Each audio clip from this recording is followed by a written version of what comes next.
Life's funny, you know? One day you're folding sweaters in a high-end boutique, dreaming of big things, and the next, you're face to face with destiny.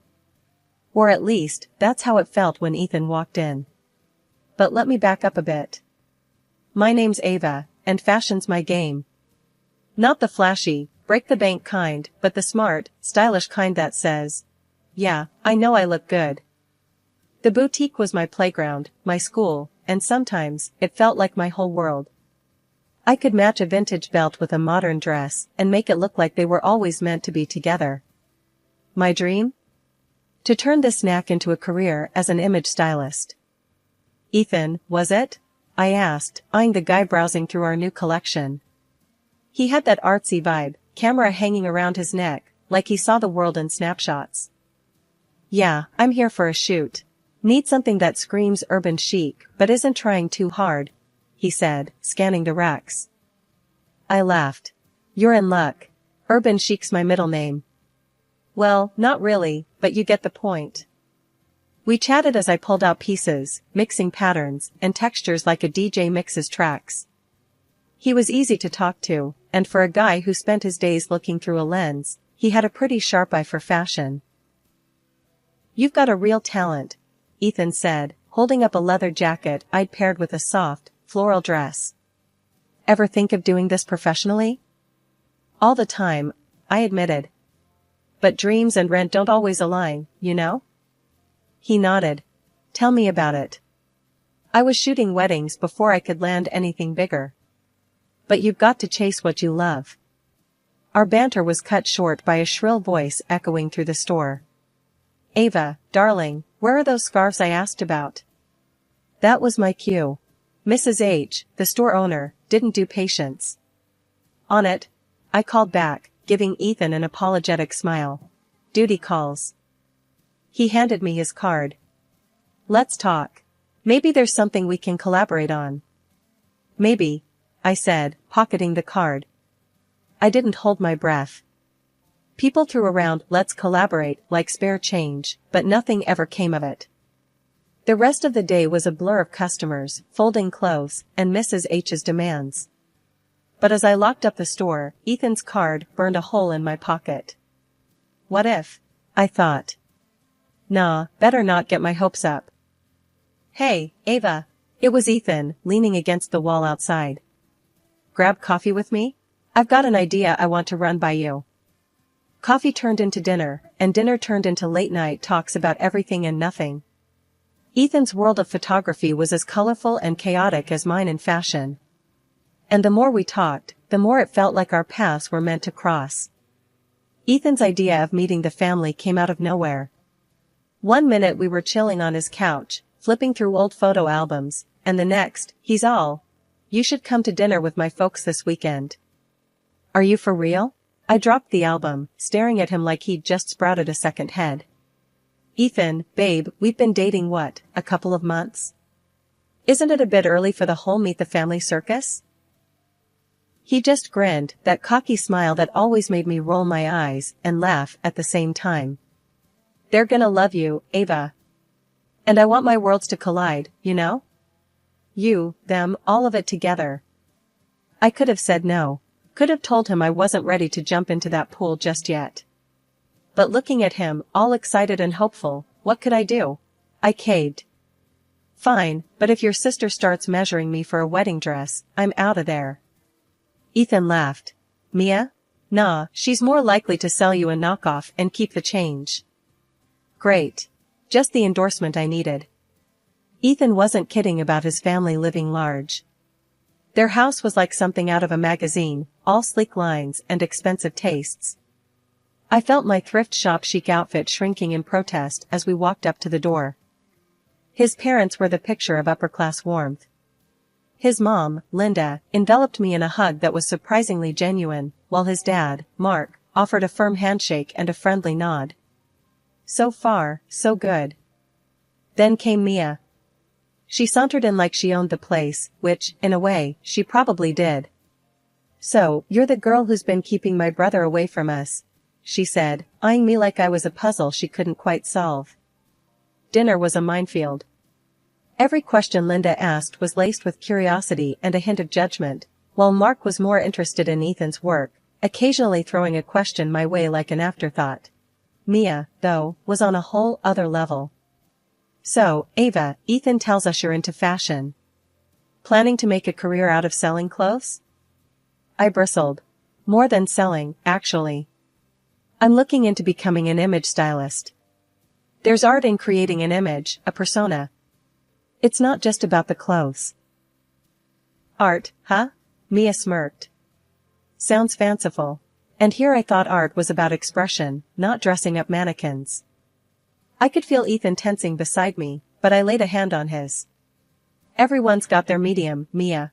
Some use canvas, others use a camera." I glanced at Ethan. "And some of us use fabric and texture. It's all expression in the end." The rest of the evening passed in a blur of forced politeness and subtle digs from Mia. By the time Ethan and I said our goodbyes, I was more than ready to escape into the night. Meeting Ethan's folks and getting to know his family was one thing, but dealing with his sister, Mia, was a whole other level of drama I hadn't signed up for. It all kicked off one afternoon at the boutique, right in the middle of a busy spell when Mia decided to grace us with her presence. She strutted in like she owned the place, her eyes scanning the store until they landed on me. "Hey, Ava, you're gonna hook me up with a discount, right? Family perks and all that," she said, smirking as she held up a dress from the new collection. I was already bracing for trouble. "Mia, you know I can't do that. This is the latest line. No discounts, not even for family." Her smirk dropped, replaced by a scowl. "What? Come on, don't be such a stick in the mud. I'm practically your sister." I shook my head, trying to keep my voice even. "Rules are rules, Mia. I can't just change them for you." That set her off. She threw the dress down and stormed out, muttering about how I'd regret this. I sighed, knowing this wasn't going to end here. Sure enough, Ethan gave me an earful later. "Ava, why couldn't you just give her the discount? She's my sister. We're supposed to look out for each other." I was fuming, but tried to keep cool. "Ethan, I'm not about to lose my job over a discount. She was asking for something I can't do. It's not about not wanting to help, it's about not being able to." He didn't get it, or maybe he didn't want to. Either way, things were tense for a while. Meanwhile, family dinners became a minefield. Mia never missed a chance to gloat about her new rich boyfriend and their upcoming wedding, laying it on thick about how amazing everything was going to be. Ethan ate it up, always encouraging her, while I just sat there, forcing a smile, feeling like I was outside looking in. "Don't miss this chance, Mia," Ethan would say, and all I could do was nod along, wondering when this charade would end. It was clear Mia enjoyed making me squirm, reveling in any chance to show me up in front of Ethan and his parents. And Ethan? Well, he was caught in the middle, always trying to smooth things over, but never quite seeing the whole picture. Despite the ups and downs, especially with Mia stirring the pot every chance she got, Ethan and I found our little slice of happiness. It was one of those lazy Sundays, the kind where the world seems to pause just for you, when Ethan decided to flip our world upside down, in the best way possible. We were sprawled on the couch, a marathon of some show we weren't really watching playing in the background. I was mid-yawn when Ethan muted the TV and turned to me with this look. You know, the kind that says something big is coming, but you're not quite sure if you're ready for it. Ava, we need to talk, he said, suddenly serious. I sat up straight, heart racing. What's up? Everything okay? He took a deep breath, running his hands through his hair. Yeah, no, everything's fine. Better than fine, actually. I've been thinking. Here it comes, I thought. He's had enough. Mia finally got to him. I don't want to wait any longer, Ava. I want us to start planning our future. Together. I blinked, processing. What do you mean? He got off the couch, knelt down on one knee, and suddenly, it clicked. Ava, will you marry me? My heart stopped, then raced. Are you serious? Right now? You're asking me now? Yeah, why not? He grinned, that confident, slightly cocky grin that drove me wild. I love you, Ava. I want to spend my life with you, drama and all. So, what do you say? I looked at him, kneeling there, so sure of himself, of us. And despite the voice in my head screaming about Mia and all the complications, I knew my answer. Yes, I said, the word barely a whisper.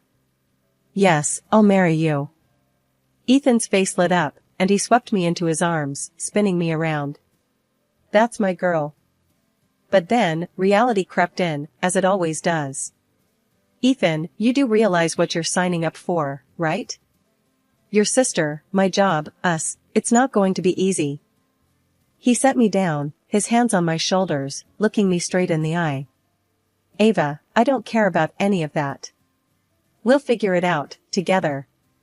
Mia will come around, and if she doesn't, well, that's on her. You and me, we're a team now. His words were like a balm, soothing the worry that had taken root in my chest. A team, huh? I like the sound of that. Yeah, Team Ava and Ethan against the world. We laughed, the tension melting away, replaced by a sense of rightness, of belonging. In that moment, it didn't matter what Mia thought or what anyone else said. We were in this together, for better or worse. Wedding prep was in full swing, and let me tell you, it was turning into my full-time gig. I was all over it, from the get-go. Designing the whole shebang was my jam. I dreamt up this vibe for the day that was kinda out there, elegant, but with a twist. Ordered this bomb dress with a massive bow, something that screamed me. The girls were getting outfitted in styles I handpicked, and for everyone else coming, I had this vision that just tied everything together. I dove headfirst into planning the decor. We're talking custom-designed invitations, guest gifts that weren't your run-of-the-mill junk, and photo zones that'd make your Insta pop. The arch, the tables, chairs, you name it, everything had to be on point, matching the vibe. I was buzzing, imagining the looks on everyone's faces when they saw the setup. Linda, my future mother-in-law, was on this journey with me. We hit the shops like a storm on the weekends, hunting for those perfect little touches. Over coffee, she'd spill how impressed she was with my dedication. You're really going all out, aren't you? Mia's not even half as involved with her plans, she'd say, shaking her head. One day, Linda drops this on me, asking if I could give Mia a hand with her wedding stuff. Honestly, I wasn't keen, but Linda looked so hopeful. So, I said, sure, I'll talk to her. Mia, though, she wasn't having any of it. I don't need your help, thanks, she snapped, all high and mighty. I just shrugged it off, thinking, fine by me. Less drama. The closer we got to the wedding, the more real it all felt. Every piece of the puzzle was falling into place, and I couldn't wait to see it come to life. Ethan was my rock through it all, always there with a word of encouragement or a helping hand. Babe, this is gonna be epic. Can't believe you pulled all this together, he'd say, eyes wide as he looked over the plans. Yeah, well, it's gotta be perfect, right? For us, I'd respond, feeling that mix of nerves and excitement bubbling up inside. We'd spend nights going over every little detail, making sure nothing was missed. It was exhausting, but in the best kind of way. The thought of walking down an aisle that looked exactly as I pictured it in my head, towards Ethan, made all the late nights worth it. Mia's wedding took place 2 months earlier. Ethan and I were kindly invited to the ceremony, and what I saw struck me to the heart. Walking into that wedding was like stepping into a twisted version of my own dream. There it was, all laid out before me, every little detail I'd painstakingly chosen for my own wedding. My designs, my ideas, right down to the flowers on the tables, were all there. It was like I'd been robbed, but instead of missing jewels, it was my dreams that were taken. I nudged Ethan, disbelief painting my voice. Can you believe this? It's our wedding. She's taken everything.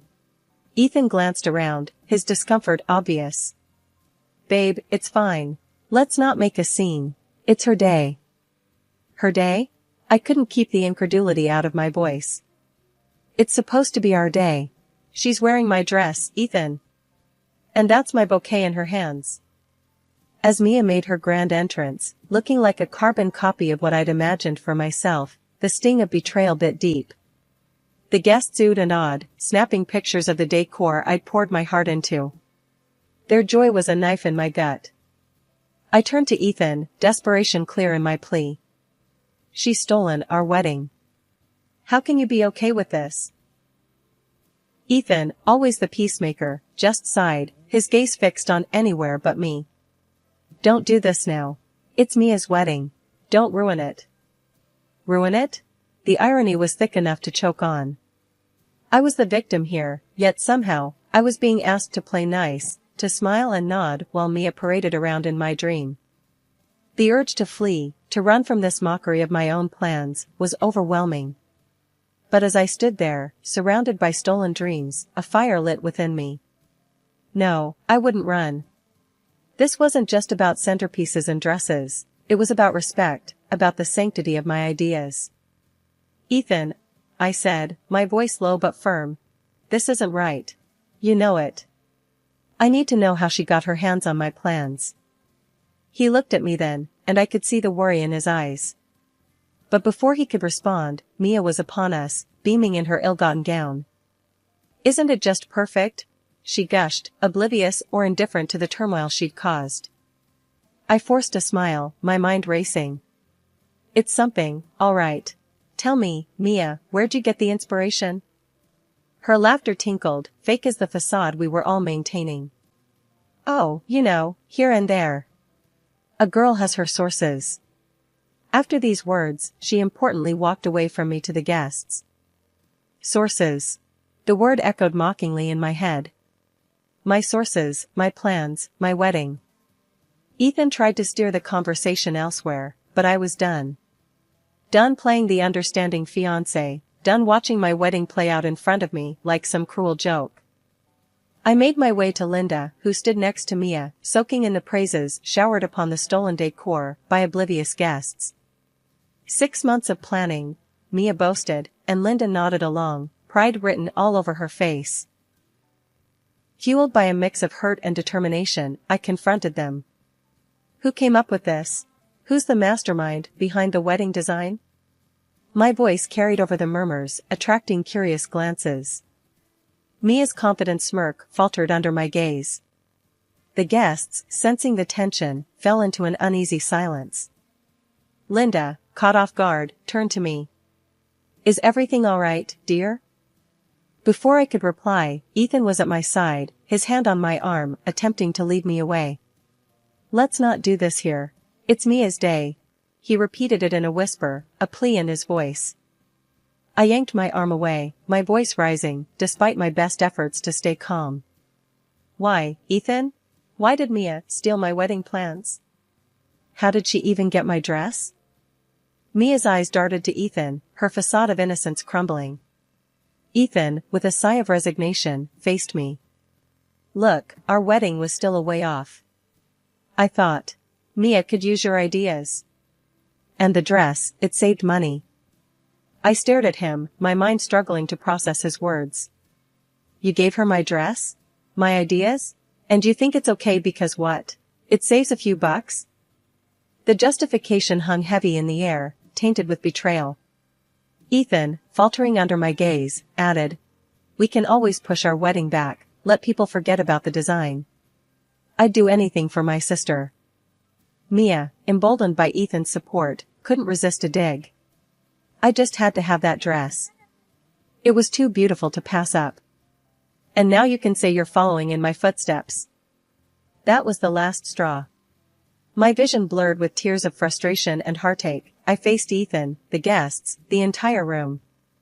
I can't do this. I won't marry someone who puts his sister's whims over our plans, our future. Ethan reached for me, but I stepped back, my decision clear. No, Ethan. This isn't about a dress or decorations. It's about respect, trust. And it's clear I can't trust you to stand by me. Linda, my almost mother-in-law, surprisingly took my side in the chaos. Ava's right, she said, her voice cutting through the tension like a knife. This isn't how we raised our kids. To steal and lie. The folks on Mia's would-be husband's side looked like they'd swallowed sour grapes. Starting a life on a lie?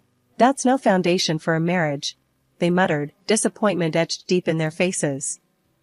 Then, the would-be groom, a guy I barely knew beyond polite hellos, took the stage, literally.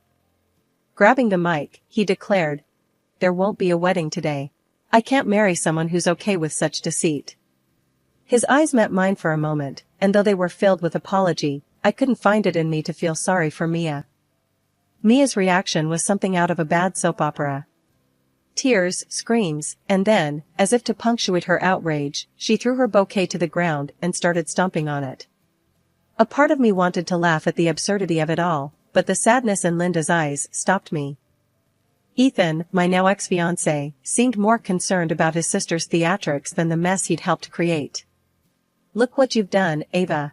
You're ruining everything," he accused, his words aimed at me like darts. His parents, however, weren't on the same page. "We're ashamed," they said, their disappointment directed at Ethan and Mia.